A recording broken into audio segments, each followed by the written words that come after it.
Buenas tardes. Bueno, hoy tenemos aquí en Barcelona la gran suerte, el buen karma,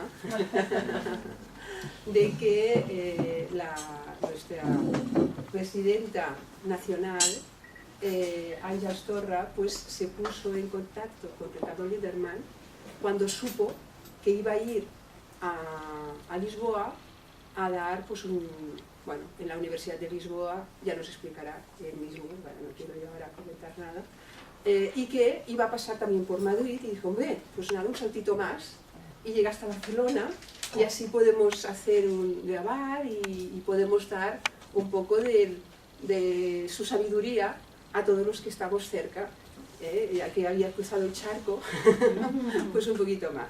O sea que solamente daros la bienvenida a todas y a todos, y yo la primera por poder estar aquí, que me hacía mucha ilusión desde hace unos cuantos años, y que además te había visto de muy lejos porque en aquella época cuando estuvisteis en Roma vinisteis 100, o sea que desde Brasil, o sea que había muchas personas. Bueno, pues muchísimas gracias por estar aquí, estáis, ya sabes, en tu casa para cuando queráis. Y aparte de esto, pues lo que nosotros podamos ayudar en lo que sea, pues para eso estamos. Muchas gracias. Gracias. Y muchas gracias, Àngels. Ja pots fer la presentació. Gracias, Mercedes. Queridos amigos, hoy tenemos un gran privilegio y es que hemos hecho que la montaña vaya a Mahoma. O no sé si es al revés, sí, que Mahoma venga a la montaña. Bueno, no sé, lo que sea. Esto. Sí. Tengo el inmensísimo honor de presentaros a Ricardo Lindemann. Seguro que muchos ya habéis oído hablar de él, le habéis escuchado en alguna charla o sabéis quién es. Él es miembro de la sección brasileña. Me ha dicho que en otra vida o en la vida pasada fue ingeniero civil. Esto pasa, ¿no? O sea, uno en una encarnación pasa como 3 vidas o 4. A ver, entonces entiendo muy bien este concepto de en otra vida. Ha sido secretario general de la sección, vicesecretario general de la sección y ahora mismo es doctorando, que quiere decir que está preparando el doctorado de la religión. De las ciencias de la religión. Y como no tiene suficiente con las universidades de Brasil, se ha venido a la Universidad de Lisboa para presentar ponencias y dirigir una mesa redonda, ¿puede ser? Sí. Y lo que os ha explicado Mercè, pues es así, ¿no? Así que de pronto nos enteramos que Ricardo iba a pasar, estaba en Lisboa y iba a pasar por España y yo pensé, mío. Y rápidamente le escribí y bueno, tuvo la gentileza de aceptar, de mover un poco su programa porque todo estaba como muy pautado, pero bueno, si me voy un poco antes de que se acabe, a lo mejor me puedo escapar 2 días, no sé qué, y no son 2 días, es un día, llegó anoche y se va mañana por la mañana, así que ha venido, es un chum chum, visto y no visto. Pero te estamos muy agradecidos y realmente es un placer poder escuchar lo que tú tienes que decirnos. Todo tuyo. Hermanos, es una especial oportunidad que recibo con mucho honor y gratitud todo este calor humano que hemos recibido en Barcelona, de Àngels, de Aragón y Mercè y tantos hermanos, no sé cómo está Mercè de Villarrobusté también, que me envíe los saludos, por favor. La temática que fue así elegida, entre otras que se sugirió, fue con la cuestión de la superación del sufrimiento. quiere decir el yoga, la ciencia del yoga como un medio de superación del sufrimiento. Tenemos, ¿verdad?, muchas líneas de filosofía disponibles hoy en día, particularmente en las universidades, pero no es común, sino que es raro que se plantee junto con la filosofía una solución, porque muchas veces la filosofía son caminos de abstracción intelectual y no están a veces preocupados en una solución al sufrimiento. De ustedes, por ejemplo, de tener que soportar un portuñol, ¿no? Espero sea lo posible comprensible. Si hay alguna palabra o alguna cosa que no está comprensible, que me acusen, porque ainda no soy clarividente todavía, para que lo pueda corregir.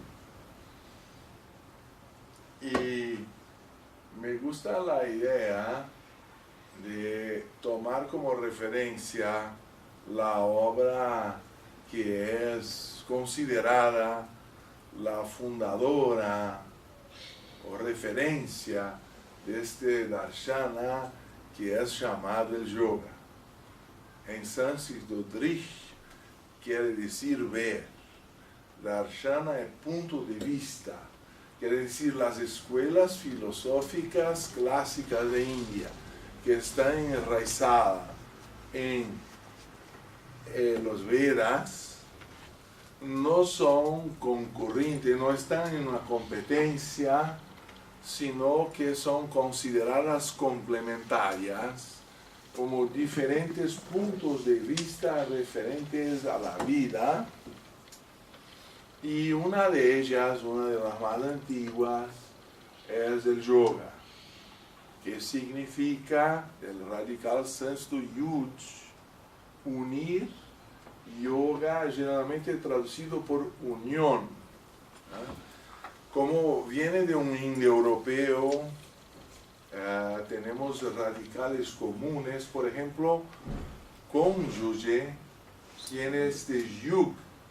Ahí, como el yugo en portugués, por lo menos se emparellan los bueyes para el carro, ¿no es? Aquí también. Entonces, son radicales y vienen de lenguas muy antiguas que están conectadas a la idea de una unión, y que uno de los desafíos de la vida que aparece, por ejemplo, en Platón con la pareja alada, que uno de los caballos se va arriba y otro se va abajo, o como la cuestión también de Krishna en el Bhagavad Gita, que tiene que alinear los caballos, porque uno quiere ir a la izquierda, otro a la derecha, otro arriba, abajo, y ahí ya no se consigue una condición de proseguir el viaje con armonía. Por eso también otra obra que me gusta de Rohit Mehta, el yoga como arte de la integración, porque hay un conflicto en la condición humana que es la origen de su sufrimiento. La causa del sufrimiento, según Platón, es la ignorancia. Y ahí también lo agrega Patanjali. Hay una discusión si Patanjali era más antiguo o menos que Platón. Yo creo que sí, que se vivió a 2600 años. Blavatsky llega a mencionar 2700 años atrás, o quiere decir unos 600, 700 antes de Cristo.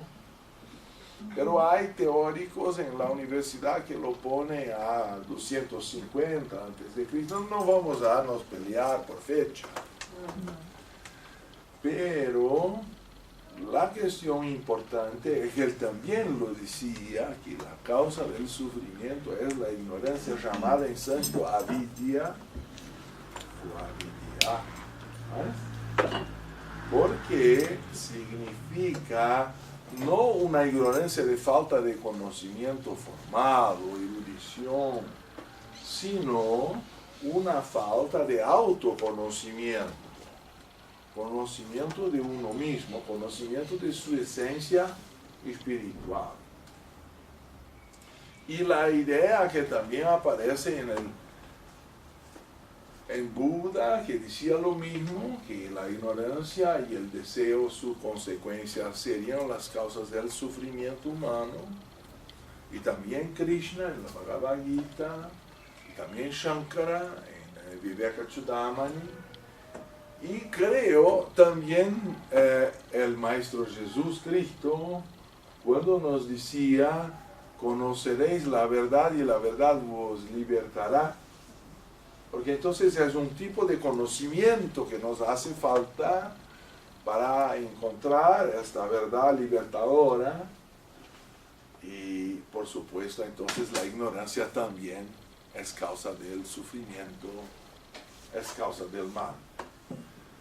Lo más interesante que propone también la teosofía, como decía a Sócrates, que la verdad ya está en nosotros, aun porque la divinidad es omnipresente, entonces tiene que estar en nosotros, entonces hay incoherencia en el sistema, ¿verdad?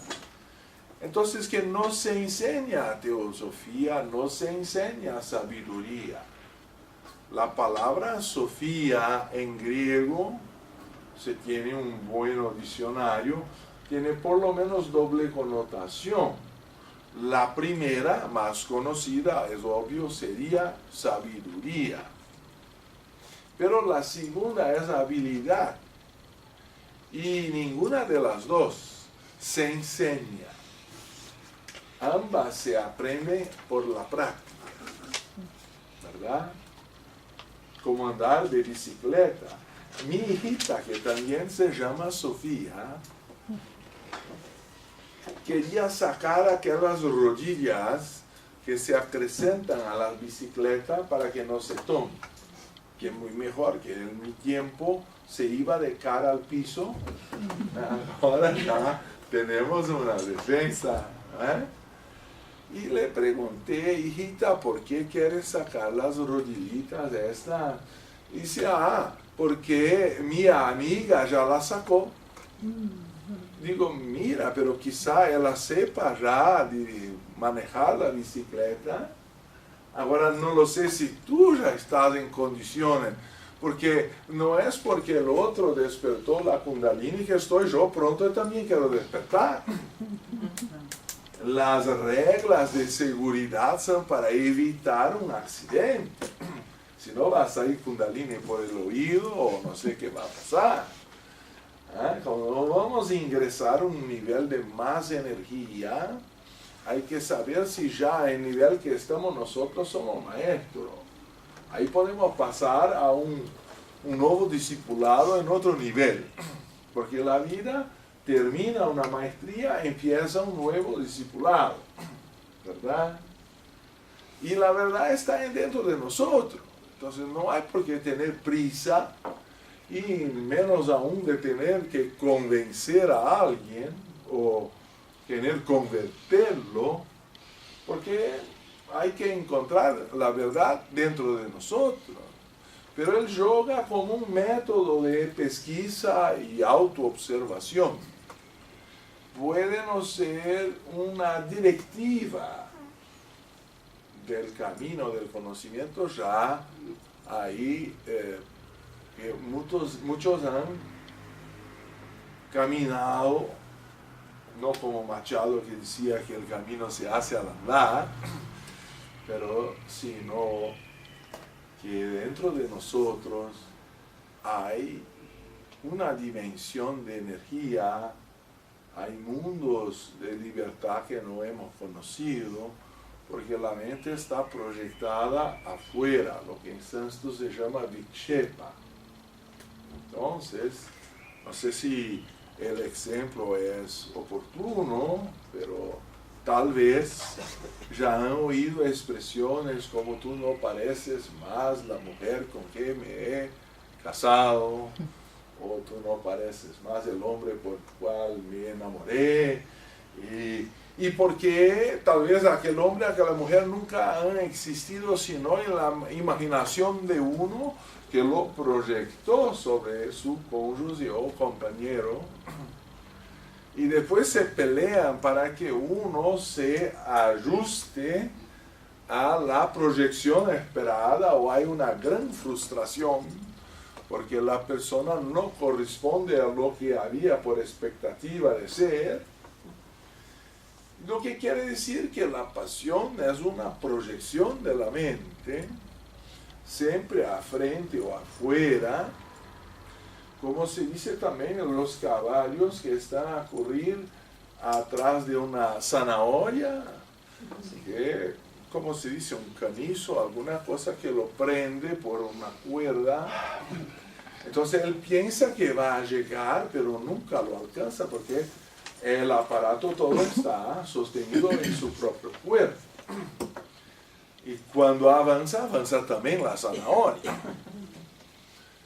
Y así que nunca llegamos a la felicidad si no controlamos el movimiento de proyección de la mente. Y el yoga es poner la mente al adentro para la unión con nuestro interior, para la integración de nuestras partes. Y por supuesto el Katha Upanishad tiene tal vez la expresión más exquisita en esta área de la contradicción humana, que yo entiendo con una prueba de que hay algo más dentro del hombre de lo que él piensa haber, porque si no, no habría conflicto. Si fuéramos solamente animales, estaríamos, supongo, satisfechos cuando las funciones fisiológicas nos están satisfechas. Y, por ejemplo, Ángeles nos llevó hoy a una heladería y fue un éxtasis. Nos sirvió la ostra horchata, una maravilla. Y bueno, yo preguntaba si había alguna cosa que ya me viciaba la primera dosis, ¿verdad?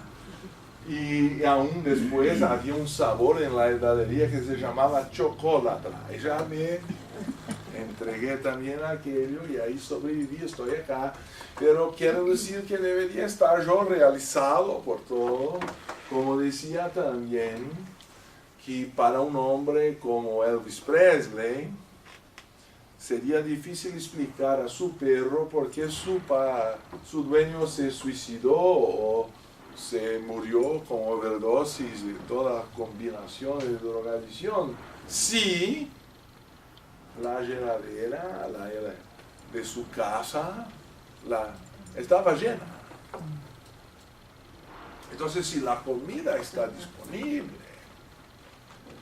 se dice en Brasil que el día está ganho, pero es que no somos animales solamente. Y entonces cuando las funciones fisiológicas están resueltas, aunque temporariamente satisfechas, porque siempre retornan, por eso la idea del Prometeo acorrentado, encadenado, porque los abutres, ¿cómo se dice? Buitres. Llegaban a su hígado a cada tiempo para comerle más una vez. Cuando la herida estaba cerrando, le venía de nuevo.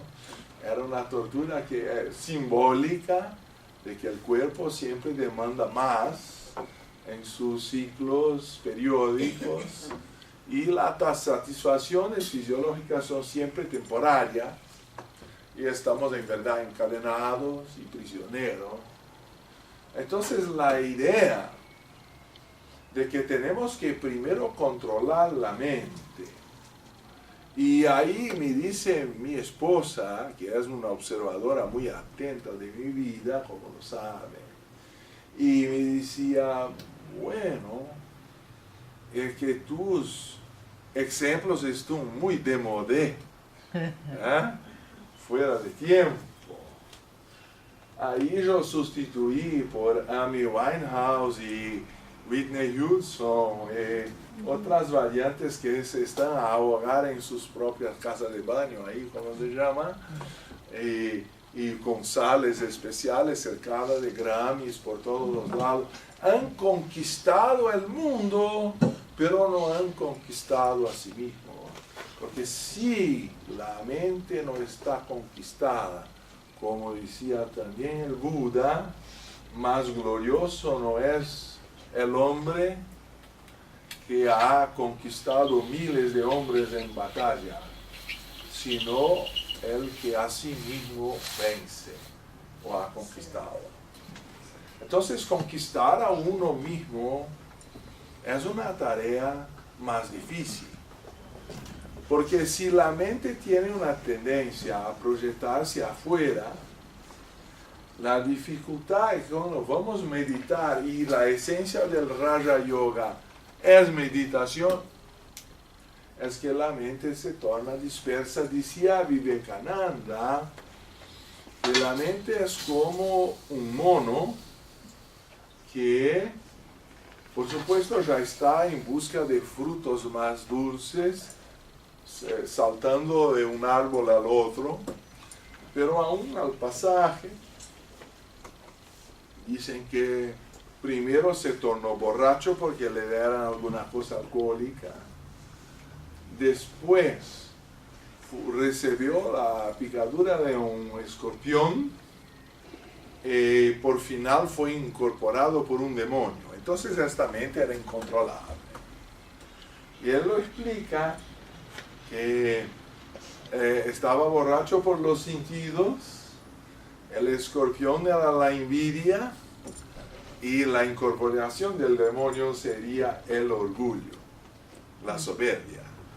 Entonces la combinación de esos elementos que se han creado por la propia mente la tornan ingobernable, reaccionaria a cualquier estímulo que llegue, sin que sea imparcialmente observado para el aprendizaje de la vida.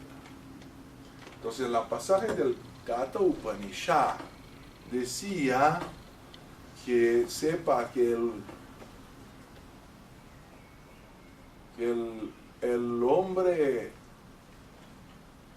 el pasajero, es el testigo que se va dentro del coche antiguo, carruaje, ¿cómo se dice? Voy a tener que hacer ejercicio en portugués, porque si no, no viene la memoria. Saiba que o homem é o passageiro, y el cuerpo es el coche. Y que el cochero es la mente y los caballos son los deseos que toman los laberintos de la vida. A ver si saiba que o ser é o passageiro e o corpo a carruagem, o intelecto é o cocheiro e a mente as rédeas. Os sentidos, diz o sábio, são os cavalos, as estradas que percorrem são os labirintos do desejo. É interessante como a memória está associada a um sonido. Si se va a cambiar para otra lengua, la memoria no viene. Es por departamentos que la mente mantiene los contenidos. Pero la idea general es que si no tenemos el control, vamos a preguntar, ¿por qué existe el viaje? ¿Para dónde nos vamos? Si vamos a preguntar al cochero, ¿qué va a responder? ¿Cómo les parece? Bueno, a lo mejor va a decir que está para ganar dinero para pagar la leche de las crianzas, de los chicos, que hace por obligación, que ya está cansado de siempre hacer la misma trayectoria, que está entediado, pero hay que hacerlo. Entonces muchas veces hay un estímulo químico abajo de su silla y va tomando algún alcohol al camino, y a la mitad de la trayectoria, ¿quién es que está en el comando? El caballo. El caballo a su vez no tiene interés en la estrada, la vía, porque no puede comerla, le desgasta sus cascos, su pata. Entonces la primera oportunidad que tiene, su sueño, es salir de la vía de la estrada e ingresar en campos más verdes de hierba. La hierba más atractiva está siempre al final, al límite de un abismo, porque ahí los otros no han comido. Entonces lo más peligroso es lo más atractivo. Y si por instinto tuviera condición de llevar su peso, verdad que estaría solo y no tendría tanto peligro, pero no tiene cálculo de la carga que está a traer con el carruaje, las valijas, el cochero, el pasajero, más que uno, no sé cuánto, se va todo por abismo abajo porque no tiene la tierra condición de sostenerlo al límite. Y el cuerpo, que sería el carruaje, es siempre lo que paga toda la cuenta. Entonces han dicho que la salud que tenemos es aquella que todavía no hemos conseguido destruir. Porque a veces parece que hacemos todo al contrario de lo que el cuerpo necesitaría para ser saludable. Entonces esta complicación que es el ser humano, parece que estamos luchando contra la vida al revés de ayudarla a alcanzar su finalidad.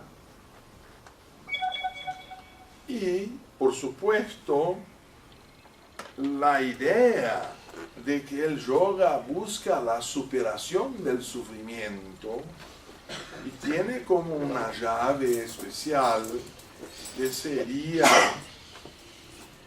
su definición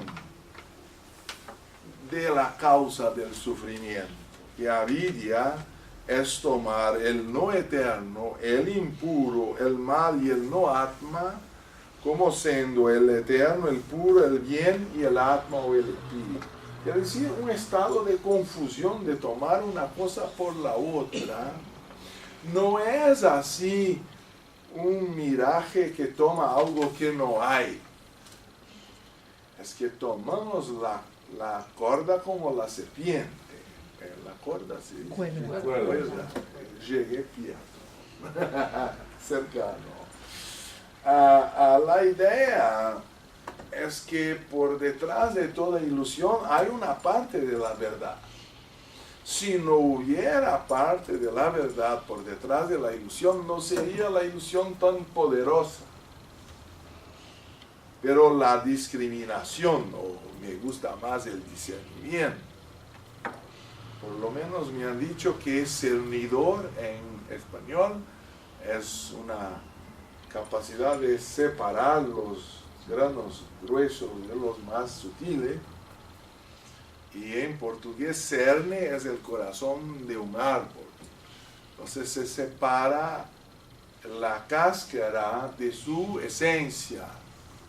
Son maneras de discriminar lo esencial de lo superficial, aletheia de doxa o verdad de apariencia. Me gusta mucho la palabra verdad en griego, que es aletheia, porque el letos es el río del esquecimiento, del olvido, según Platón en la República, y su planicie.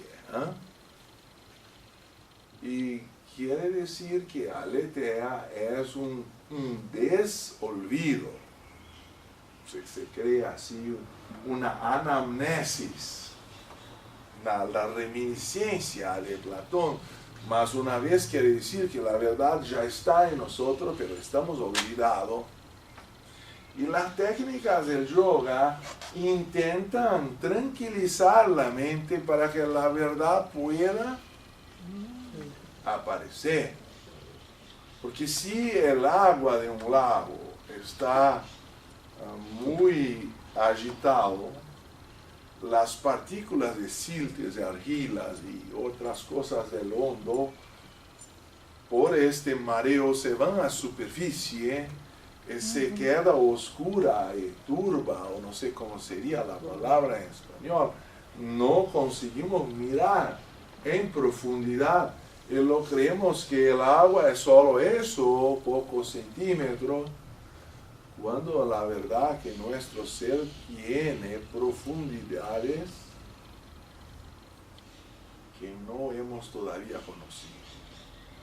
Somos dioses en entrenamiento. Hay que poner una tarjeta ahí. Cometemos errores porque no controlamos nuestra propia mente. Y no hay felicidad durable posible en cuanto la mente no es controlable. Y si verdad que se atribuyó, o es leyenda, que Napoleón decía que el hombre que está atrás de sus deseos es esclavo hasta que pueda elegir sus deseos. ¿Ah? Así, si pudiéramos elegir por quién nos vamos a apasionar, estaría todo resuelto. Tomaríamos la persona cierta, aquella que la mamá indicó a nosotros. ¿Por qué no ficas con fulana, que están eso y aquello, y toda la calidad de la chica? O entonces a la chica le dicen que el hijo de fulano es una persona que sería ideal para ser tu marido y todo aquello, y siempre nos apasionamos por la otra persona. Siempre hay una confusión desde el principio, porque la mente está en búsqueda de lo que está más peligroso y no de lo que va a llevar a la felicidad más duradera, porque estamos involucrados en la sensación y no en lo que es la armonía del conjunto. Y la sensación, el caballo busca el placer, está huyendo de un dolor inmediato, pero no tiene una visión de consecuencia de largo plazo. Así, la única persona que sabe el motivo del viaje en nuestra analogía o parábola, el Katha Upanishad, por supuesto, es el pasajero que ha comprado el ticket, y se supone que él sabe lo que va a hacer allá, por eso lo ha pagado. Y se supone que está, por ejemplo, de vacaciones, muy feliz porque está yendo a Barcelona. Qué maravilla encontrar a Ángel, Aragón, Mercedes y todos los hermanos. Entonces el corazón de uno está vibrando porque va a conocer una ciudad que hemos conocido hoy por la mañana, varias camadas desde 2000 años cuando estaban los romanos, y se va subiendo o bajando en el tiempo. Una reflexión de cuántas ciudades se han creado una arriba de la otra, a veces con la misma columna. De un templo se hace una iglesia, después puede ser una sinagoga o convertirse en una mezquita. Ahora ya tenemos también un prefecto, se dice, mayor de Londres, que es musulmana. Entonces la Europa está necesitando de filosofía y diálogo interreligioso, porque necesitamos encontrar la verdad más allá de las cáscaras y superficies religiosas, para que podamos encontrar la paz. Eso también una necesidad social. Decía la señora Aragonía, esta presidente anterior, que tenemos, claro, el poder de destruir la humanidad 200 veces con las armas que tenemos, se gasta $1.000.000 por minuto en armas para que van a morir al mismo tiempo 40.000 chicos al día de hambre. No, a UNESCO dice por problemas derivados de la subnutrición en el mundo en desenvolvimiento o desarrollo. ¿Ah? Para cada chico que se va a morir de hambre corresponden $36.000 que se van a las armas, que no son utilizadas para tiro a los platillos en campos de diversión. La utilidad de las armas es otra. Pero lo utilizo como la importancia de que miremos por qué este señor Patanjali enumeró los motivos por los cuales debemos practicar la meditación y conquistar nuestra mente, porque la dificultad inicial es tan grande que se aburren, desisten, abandonan la pelea y se van más una vez a búsqueda de intereses mundanales.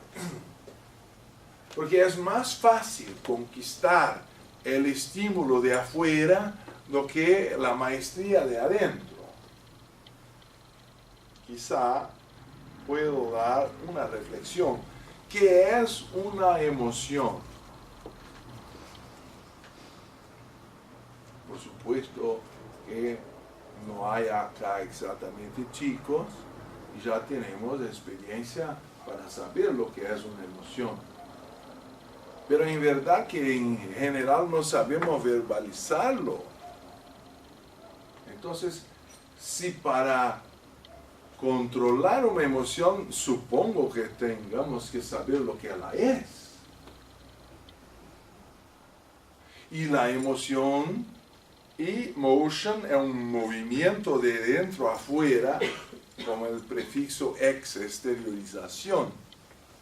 Entonces uno siente aquella presión en las vísceras o se quedan sin estímulo al hambre o sube para el corazón y esa presión lo hace acelerar los batimientos cardíacos, llega ahí a nuestra garganta, ya no conseguimos hablar, nos faltan palabras, si llega entre los ojos empezamos a llorar y se pasa por arriba, lo caímos desmayado, perdimos la conciencia. Todo eso, la emoción producir, y cuando va abajo se va uno al baño porque la situación se queda difícil. Es decir, no tenemos control de esas fuerzas que se somatizan, y aún Platón nos decía en la República, el libro 10, que después de la muerte se recibe en décuplo por lo que se ha hecho. Lo que sugiere que la emoción es 10 veces más intensa en su propio plan, que llamamos astral o emocional, porque a 90% es consumido en la transición del mundo emocional para producir efecto cuando tenemos conciencia vigílica o en el cuerpo físico.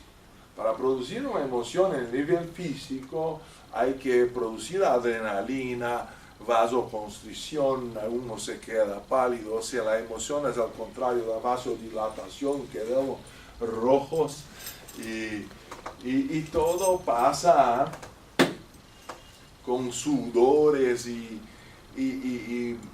glándulas en funcionamiento que consumen por el sistema nervioso descargas eléctricas en el cerebro y por toda la distribución, como si por hipótesis se consumiera 90% de la energía en estos aparatos físicos para que se produciera una transformación en la conciencia del vigilia.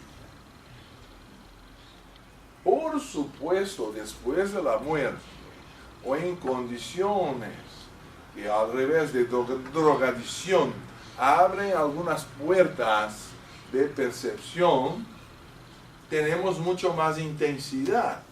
Solo que de maneras como por las drogadicciones y químicos, producimos efectos que tienen consecuencias muy dañosas para el cuerpo físico.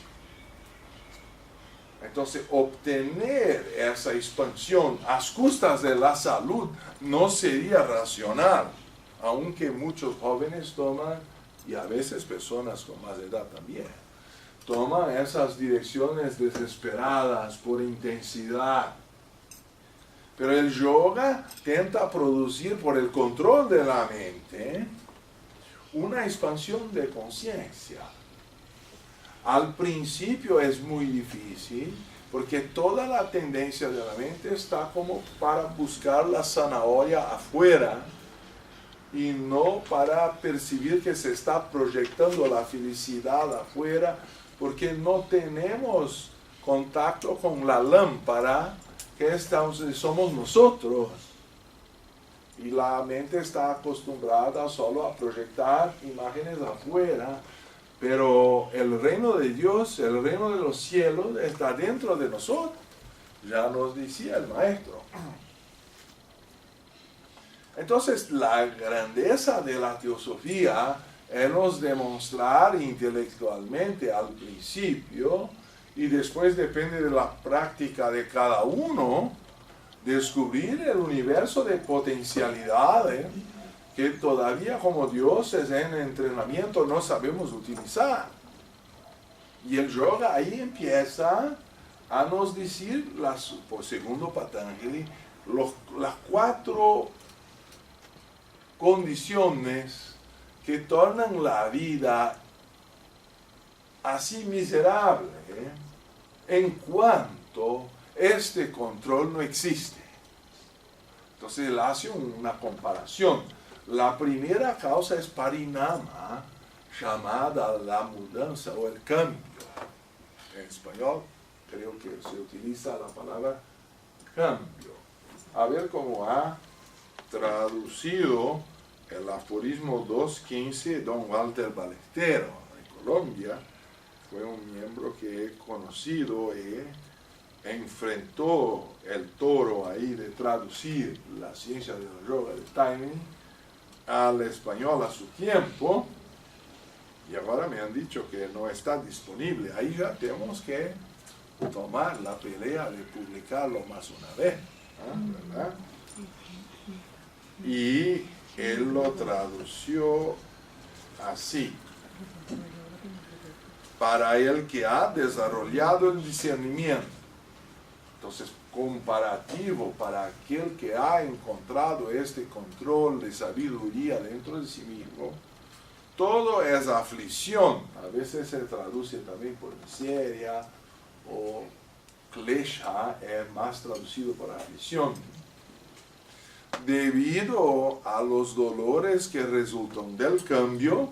Ahí el primer, la ansiedad, sería tapas, las tendencias, que él no define aquí, yo preferí poner como tendencias a hábito o habituación, que ahí ya he creado también un neologismo en portugués, como también debido a los conflictos entre el funcionamiento de los gunas y las modificaciones mentales, llamadas en sánscrito los vritis. Entonces es una definición un poco filosófica a la cual estoy preparando a ustedes con algunas analogías para que podamos profundizar estos 4 puntos. El primero me parece más sencillo de comprender, porque supongo todos ustedes sepan que la mudanza, el cambio es inevitable, y la materia atómica constituida de cambios de interacciones materiales está siempre en actividad, como si fueran granos de arena, y hacemos castillos y viene la ola. No sé si es eso que significa el edificio acá, porque hay una cosa con ola en el título. El título. Sí, el nombre del edificio. ¿Este? Sí, ¿cómo se llama? Bueno, no hace tanta diferencia. Cuando se van a su casa, mira el nombre de... Vale. ¿Cómo se llama este edificio? Alguna cosa como Ola, con O-L-L-A, pero no sé si significa lo Torrent mismo. de l'Olla. ¿Sí? Olla. Una olla es un caldero. A la calle. Una cacerola. Un caldero. Ahí está bien, me gusta la idea, porque estamos en alta temperatura en la vida y al final estamos cocinando. ¿Ah? Después se distribuye a los elementos primordiales. Sí, ¿Ah? Porque dicen que una rana está puesta derecho en una agua caliente, salta afuera. Ajá. Pero si se pone un calderón que va calentando a los pocos, como tiene poca sensibilidad a temperatura, no lo percibe y se queda cocinada sin lo saber. Así estamos envejeciendo a cada día y nos preparando para morir sin saber cuándo será. Entonces este cambio culmina con la muerte. Entonces la muerte es el último cambio del cuerpo. Y por supuesto sería el motivo máximo para que empecemos la práctica del yoga, de preferencia aún cuando estamos vivos. Después se puede proseguir otras técnicas, pero no esta. Si no, vamos a tener que regresar para empezar más una vez. ¿Y por qué no es posible controlar los vehículos sin el cuerpo? Porque se quedan 10 o más veces descontrolados después de la muerte, por lo que hemos introducido de Platón. Entonces sí, con esta mortalia se podría decir de carne, que es una especie de amortecedor de vibraciones. En cuanto estamos vivos, no conquistamos el control de la mente, quizá vamos a tener que reencarnar porque sin el cuerpo como amortecedor no conseguimos el control mínimo. La mente se torna muy más dispersiva, creo que sepa, cuando estamos durmiendo, no tenemos control de la conciencia. No es que no haya ninguna conciencia, pero el control es poco y se queda sin lógica y asociaciones ahí. De deseos del día con expectativas del futuro y a veces inspiraciones otras más proféticas, todo se pone junto en el calderón y si al despertar no se sabe que a dónde está el principio y el final. Eso se llama el sueño, ¿verdad? Entonces cuando estamos con la conciencia de vigilia, el cuerpo completo y con condiciones de salud, es posible ordenar la mente porque el cuerpo y su mortalia de carne hace como un freno a las vibraciones más extrañas y también que si no tenemos control ningún, el cuerpo se va a quedar en condiciones de dolencia como si fuera un pararrayo, sería. Sí. Porque cualquier tempestad que hay en el alma, ya decía Hahnemann, el creador de la medicina homeopática, que el alma adolece antes del cuerpo. ¿Ah? Y que el cuerpo, voy a interpretar, es un pararrayo de las tempestades del alma. Y es una mortalia necesaria para que aprendamos a controlar las emociones y el pensamiento que es su causa, porque la emoción es la mistura del sensorial con la memoria.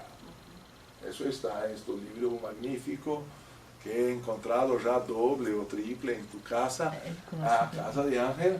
Tiene los mismos libros en diferentes habitaciones. Ella dice que es una trampa para que uno se entusiasme a leer. Entonces se empieza un capítulo a la sala, se después va al cuarto, continúa con el próximo. Me gusta la trampa. Él lo define como el sensorial Si fuera solo una sensación, puedo dar un ejemplo a usted. Estaba yo dando una plática en Río de Janeiro que a lo mejor eran pagas, lo que no es muy común a los teósofos que nos donamos a la sociedad, pero aquel tiempo el Banco de Brasil hacía una intervención nacional del Estado. Bueno, ahí no se queda necesario aceptar. Pero entonces teníamos una señora, una anfitriona, que nos llevaba de taxi hasta el lugar. Todo con mucho honor, pompa y circunstancia. Estábamos ya para la foto. Y al ingresar en el taxi, tocaba por el radio una música, Killing Me Softly with the Sun, con Roberta Fleck. Yo creo que conocen. Sí, sí. ¿Ah? Y ahí yo dijo, más mira que me gustaba mucho esta música para danzar más cerca. Y ahí me dice el motorista así, con los restos colados. ¿Ah? Y ahí ya miré atrás, la anfitriona ya estaba mareada ahí con lágrimas y todo, porque despertó algunos recuerdos, ¿sabe la qué pasó con esta música en su vida? Y yo no sé qué pasaría también con ustedes, porque ya están transformados los rostros de ustedes también. ¿Ah? Entonces, la memoria es el segundo factor que está asociado a la emoción. Fuera solamente la sensación auditiva, cuando el taxi se fue, y digo a ustedes, por sinceridad, no hemos robado el radio, entonces la música se fue también. Pero como ahora no está tocando la música, y yo invoco la memoria de ustedes, ya el efecto emocional se inicia mismo sin el estímulo sensorial, porque evoca un estímulo que ya han experimentado antes. Entonces hay dos maneras de producir una emoción. Por el estímulo sensorial externo, que para la mayoría de las personas significa dinero, se compran los estímulos sensoriales, se compra la lujuria, se compra la gula, ¿cómo se llama? Gula. Todos son estímulos que se pueden comprar con dinero. El amor no, pero la lujuria sí. Y así, los estímulos por la sensación externa se pueden conquistar por el mundo, por el dinero.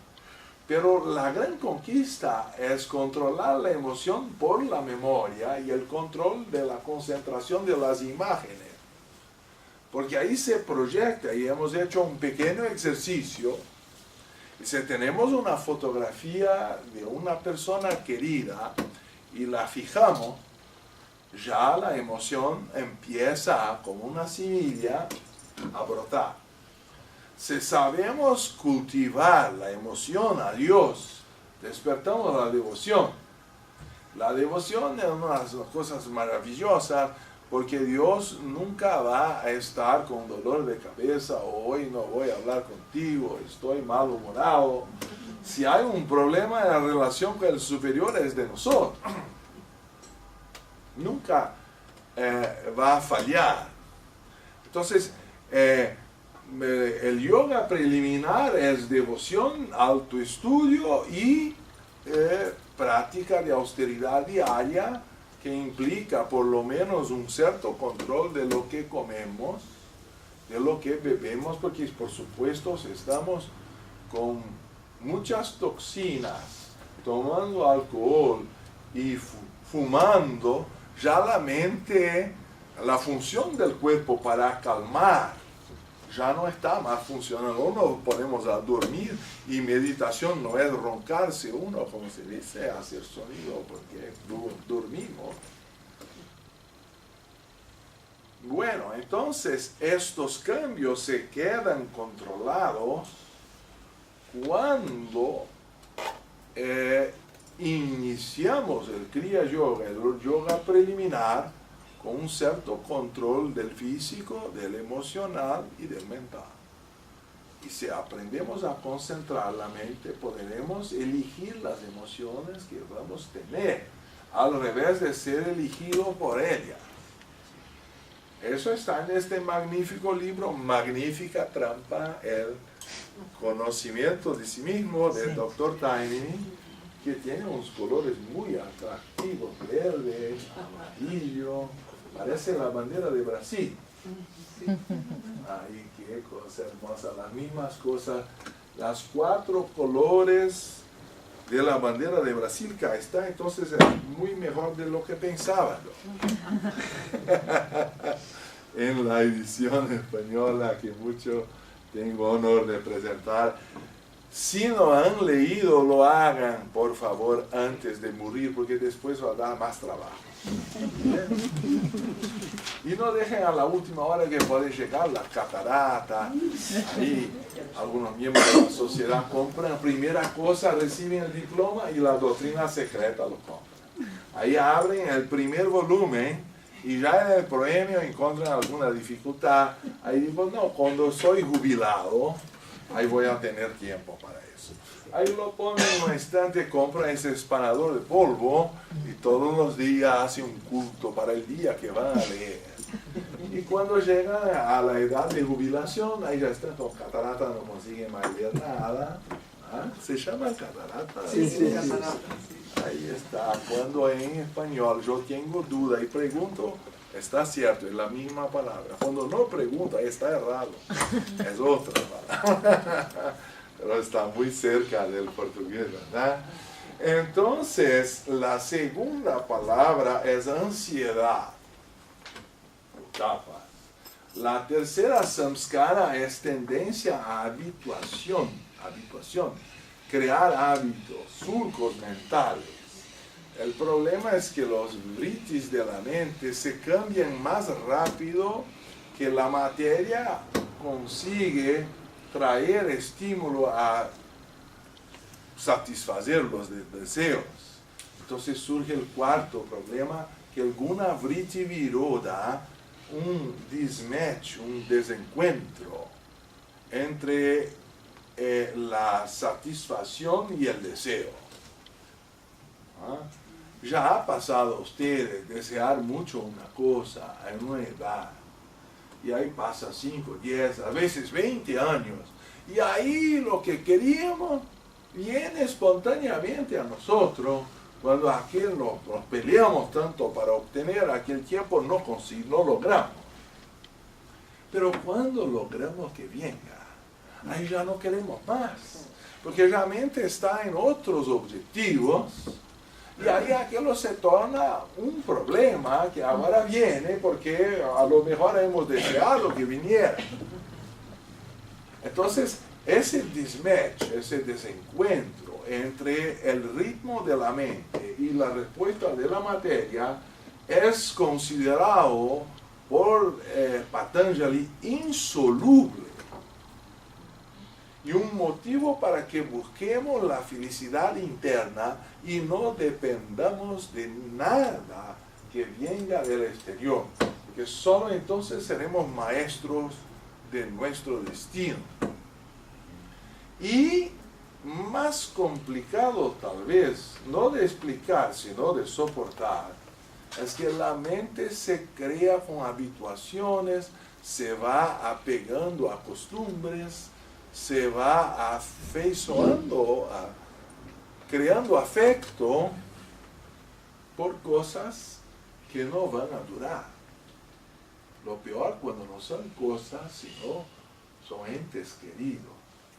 Entonces, si la muerte es inevitable, y si el amor nos hace crear apegos a personas, hay el problema de la ansiedad, porque presentimos que aquello va a terminar, hasta el punto de que mismo el amor, y tal vez sea la mejor experiencia de la vida humana encadenada en la materia,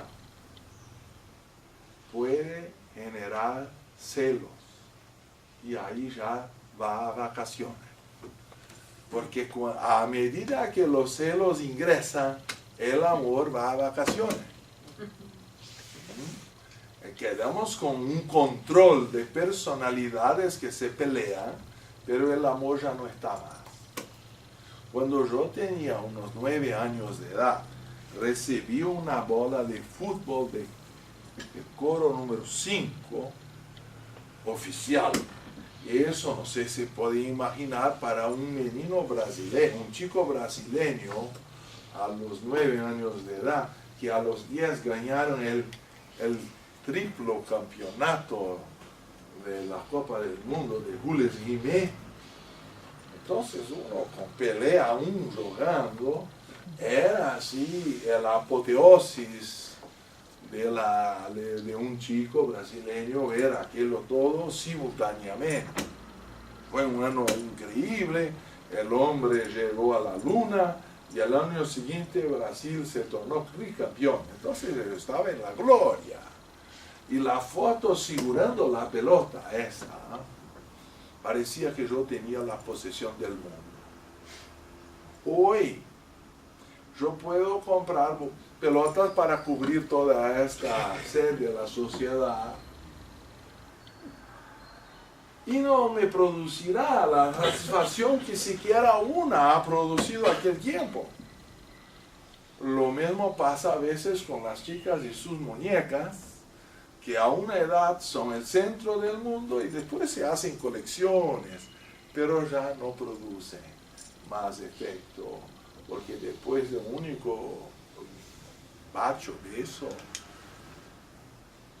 ya despiertan otros intereses e ingresamos en la adolescencia y otros placeres se tornan más intensos y ya las muñecas y las pelotas se quedan secundarias. Entonces, también decía Vivekananda, Taimin y otros que habían tenido esa experiencia de la meditación más honda, que cuando se despierta el mundo interior, ya hay un discernimiento y el interés por el mundo externo ya es menor. El problema es tener la primera experiencia del samadhi, por eso el yoga preliminar en el punto primero ha definido que se prosiga hasta el aforismo 2.2, que el yoga preliminar se debe proseguir hasta el samadhi y el éxtasis. Quiere decir, la primera gran experiencia de concentración exterior produce una iniciación, un cambio. Pero el problema que tenemos nosotros es que ya tenemos algún conocimiento intelectual, pero tal vez nos falte la experiencia vivencial de los estadios superiores de la mente. Y esa es una tensión muy desagradable, porque ya no nos interesa tanto el mundo externo, pero el mundo interno no fue conquistado todavía. La mayoría tal vez de los teósofos se encuentra en este estadio intermediario, un limbo, si voy a decir así, que no tiene ni las alegrías plenas de la vida mundanal, ni la experiencia de los santos. Y esta contradicción es estimulada a que avancemos en la jornada por este aforismo 2.15, que voy a leer más una vez, para el que ha desarrollado el discernimiento, que es el primer paso en la senda espiritual, y que yo no puedo dejar de decir que esta nuestra papita teosófica de bolsillo, que a los pies del maestro, indica que el discernimiento es el primer paso, y no que se esgote en el primer, sino hasta el final es necesario, para que el que ha desarrollado el discernimiento, todo es aflicción, porque perante el nirvana y la alegría interior, todo esto material se va.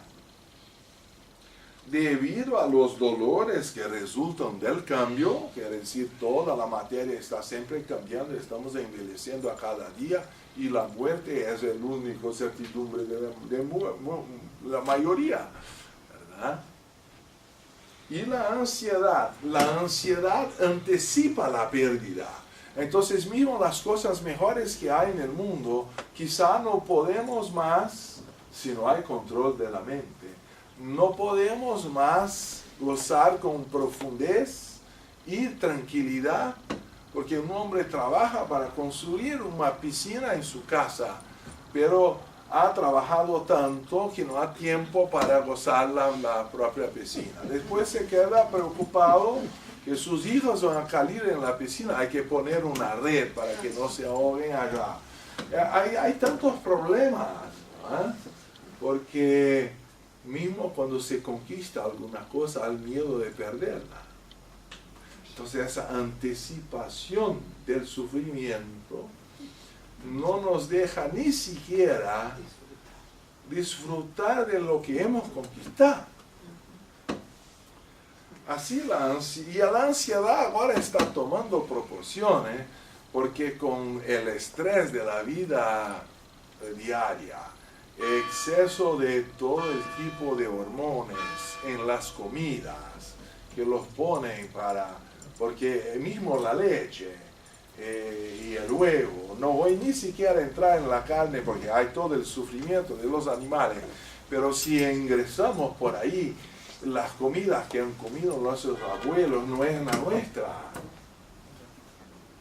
Entonces estamos todos intoxicados, cualquier cosa ya hay reacciones desproporcionales a todo eso, y por siguiente la ansiedad más la falta de estímulo al sueño, no dormimos las 8 horas diarias, todo eso que es necesario una buena meditación, porque si no al relajar vamos a dormir, no vamos a meditar, ¿verdad? Entonces, para dar una idea de las dificultades, tenemos miedo de que va a acelerar el corazón, eso y aquello. Cuando tenemos miedo de tener miedo, ahí ya estamos con síndrome de pánico. Porque se queda una abstracción que se da como si fuera más que una progresión geométrica, ¿no es? Entonces, hay elementos multiplicadores, exponenciales, que ya si no controlamos la mente, creamos miedos artificiales. Decía Krishnamurti, es bueno tener miedo de un abismo o de una serpiente, porque eso es un miedo real a un desafío que necesitamos estar en alerta. Pero cuando la mente crea preocupaciones que están desconectadas de la realidad, podemos tener miedos artificiales de preocupaciones de cosas que nunca se van a pasar, pero que lo exponenciamos a nivel de una síndrome de pánico.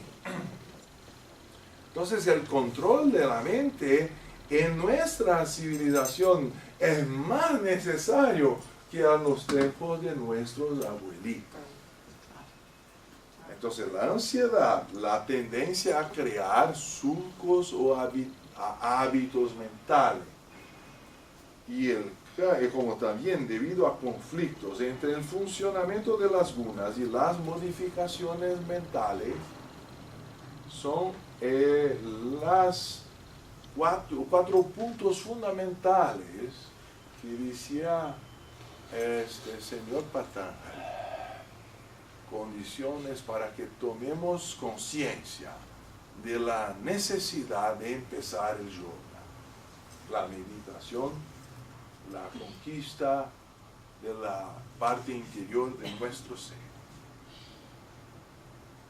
Eso es que teníamos que poner por el principio. No sé si hay dudas o si todos comprenderán todo, y entonces ya tenemos la sabiduría y no hay problema. La palabra de vosotros con mis agradecimientos y gratitud. Esa es una agüita.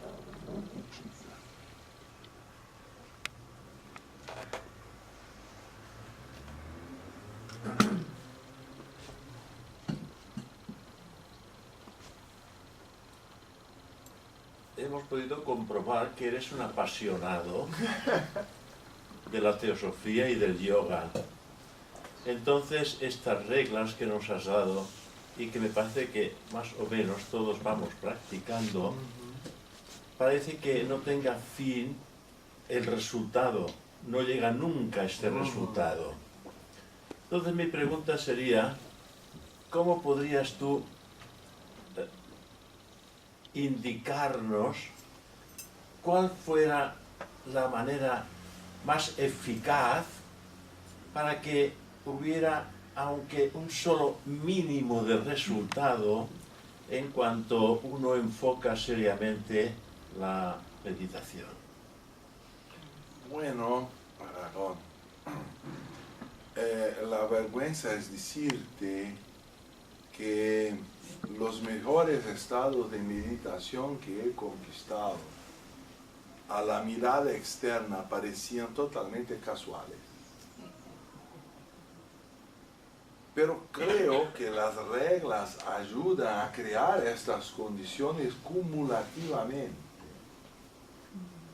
Entonces, a veces cuando un día vamos a hacer la meditación solo por obligación, porque ya lo hacemos por tantos años, ahí de repente somos subyugados por una energía y la respiración cesa y somos transportados a una alegría de la cual nos gustaría vivir eternamente, pero después de un tiempo tan intensa es que parece que el cerebro, la mente se quedan cansados, pero aceptamos con tranquilidad porque hemos experimentado alguna cosa y sabemos que estará allá. Y esta paz, esta alegría no es posible de ponerse en palabras, entonces es una segunda vergüenza que nos gustaría compartir con todos, pero fracasamos porque si uno no ha experimentado, ¿cuál es el punto de comparación que tenemos? Y cuando se surge la pregunta, ¿y entonces cómo es obtenible? Y digo, bueno, en el momento que menos esperaba que se pasara. Y uno gustaría que no, si haces eso y aquello, el día tal, va a acontecer.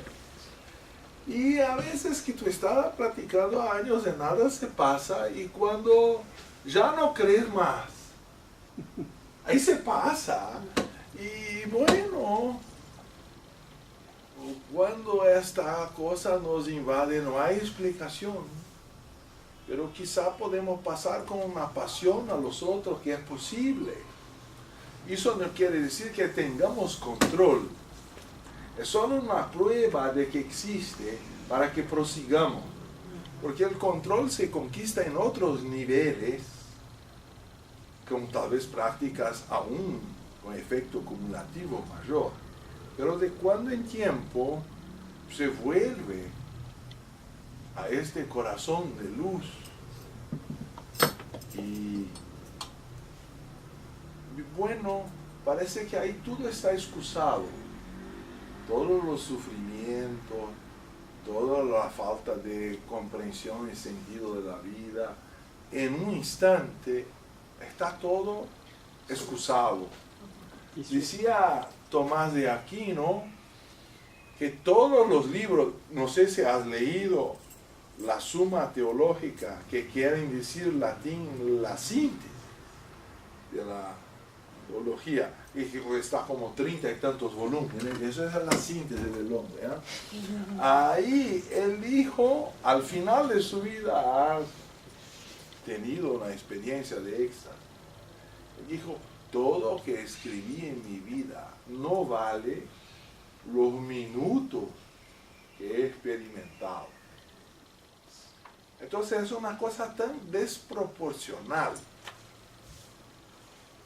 Y aún llena uno de incertidumbre, mas eso no quiere decir que ya tengamos trascendido el sufrimiento, vamos a, por el karma, volver a la carne, la materia, todo. Pero es una anamnesis. Uno percibe que siempre ha tenido esa luz dentro de uno mismo. No es una cosa que ha venido de afuera.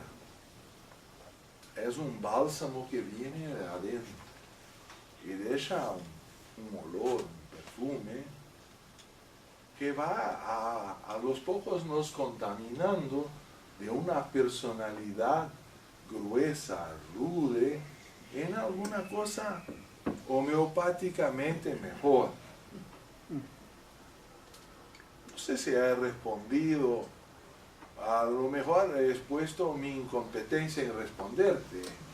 No, Pero, muy bien, has contestado. Sí, otra pregunta. A veces encontramos que se nos dan ciertas reglas para superar nuestro estado de conciencia y resulta que esas reglas no son muy difíciles de practicarlas. Entonces, reflexionando sobre ello, uno llega a la conclusión que uno tiene que crear sus propias reglas, aquellas que van a ofrecer la menor resistencia para que aquello que está oculto aflore. Porque si sigo la indicación que me es difícil de seguir, me alejo de los resultados que quiero obtener. Entonces, aquellas reglas que creamos nosotros mismos, que son aquellas que van a facilitar que ese encuentro pueda realizarse con plena conciencia y con un discernimiento eficaz, esto trae buenos resultados, a mi entender. sí, el problema que si comprendo bien lo que has puesto, es que tenemos que evitar un desgaste, porque la corrida es una maratona y no de 100 metros de raso. Si despendemos toda la energía para obtener un resultado inmediato, es posible que vamos a nos frenar mucho y vamos a hacer con todo el corazón. Pero ahí después pasa un año, pasa 2, pasa 3. Ahí ya, entonces no es eso. Entonces largamos todo por afuera, desistimos, no disfrutamos de nada.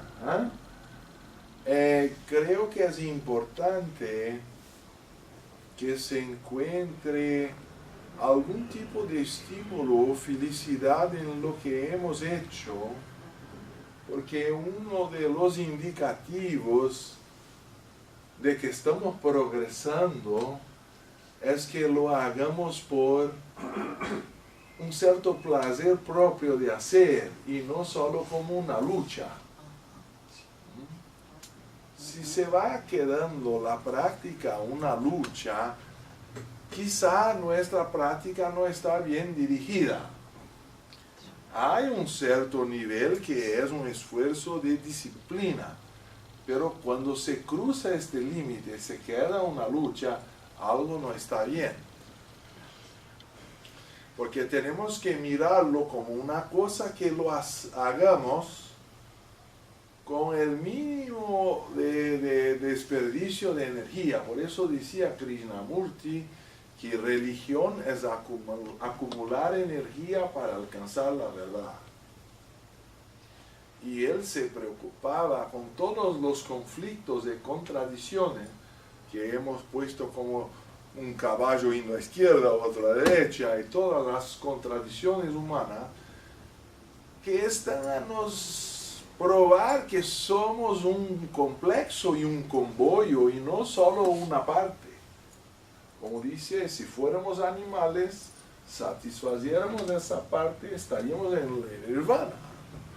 Pero hay necesidades en conflicto en el hombre Y si es desgastante, por lo menos es una prueba que somos más que un animal.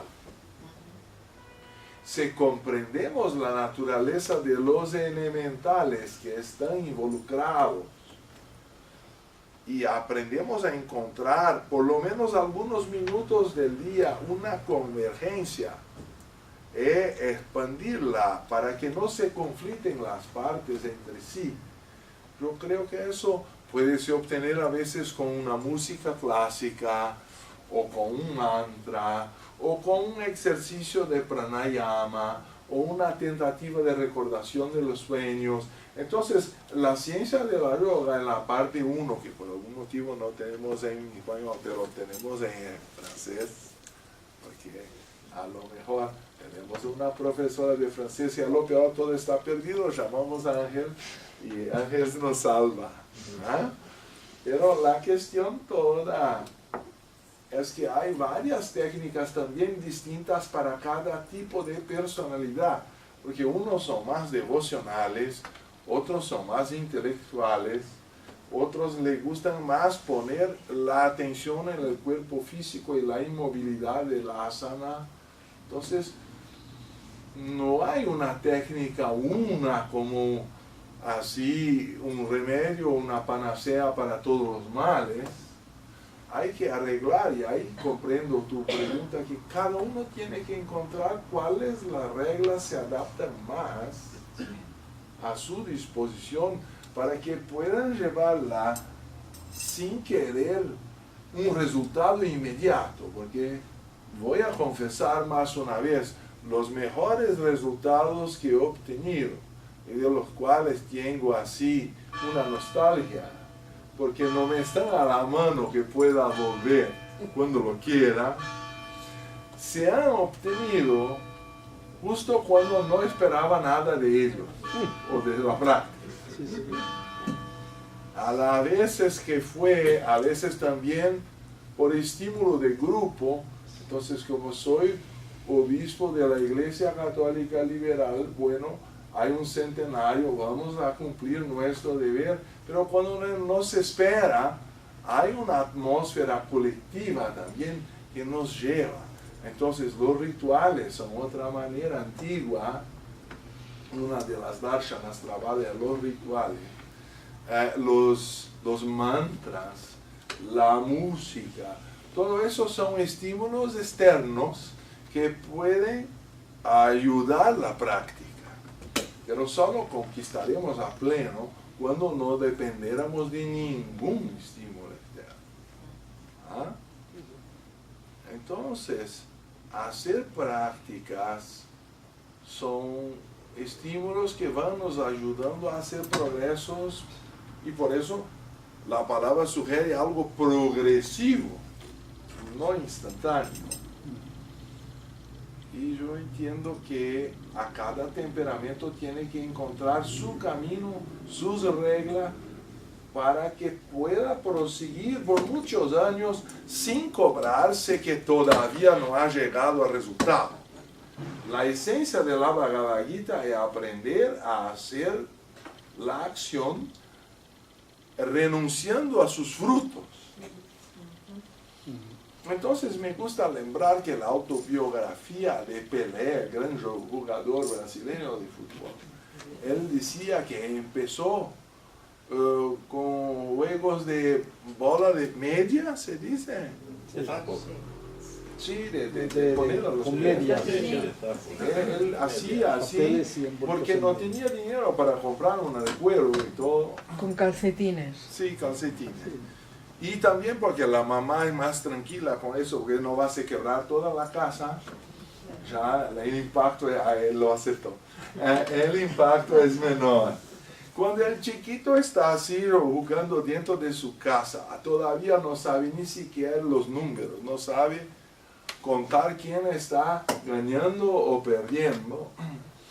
Yo creo que ahí tenemos el secreto de lila en la tradición oriental, que es hacer la acción con una alegría de un chico, por la acción misma, porque se está jugando, no por el resultado. Cuando hacemos cualquier cosa esperando un resultado, es muy peor cuando esperamos que el resultado sea inmediato. Ahí lo espiritual también sacó vacaciones ahí y ya perdemos lo esencial.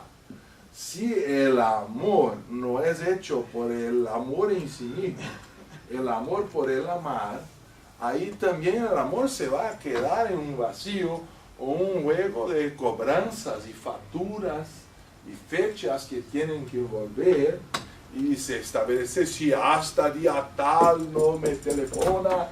Entonces ahí, si no me telefona mi cumpleaños, entonces es un amor así que está muy carente de un aceite ahí que no está bien. Todo que se hace con intencionalidad de resultado personal no es espiritual.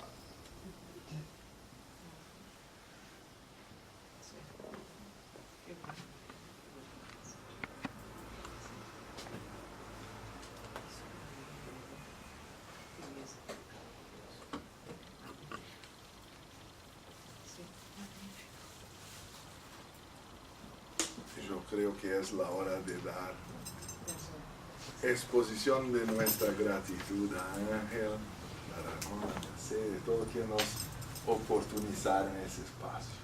Muchísimas gracias.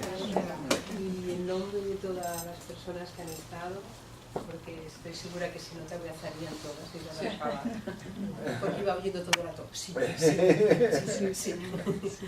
Porque aparte de que el portañol que tienes es más español que tú eres, la verdad es que se entiende perfectamente, pero aparte de esto es que el sentir y captar lo que estás diciendo, como es un sentir de cada uno, pues por eso no habían preguntas, porque yo creo que ya es intentar vivir esto, que es lo que todo el mundo está intentando vivir. O sea, solamente puedo dar las gracias a ellas, de verdad, para las personas que hemos podido venir aquí, y las gracias de todas las personas que puedan tener el vídeo donde sea para poderlo volver a escuchar. Y quizás si el año que viene vamos a tener el Congreso Europeo y mi planeo, quizás podemos dar un curso a la secuencia, porque el Congreso es una correría, pero si pudiéramos hacer algún workshop o cosas así, quizás. Perfecto. Que ya te decimos que sí, la hora ya. Esa no es la agenda. O la agenda, directamente. Vamos a ver, para agosto entonces. Acordaros que ya lo ha dicho, Sí. Ha quedado ya. ¿No ha quedado grabado? Eso sí que está apuntado. Está grabado, ¿eh? Una buena disposición es tuya. O sea que nosotros estamos encantados. Bueno, son ideas que vienen a la mente y podemos concretarlas. Muy bien, pues muchísimas gracias.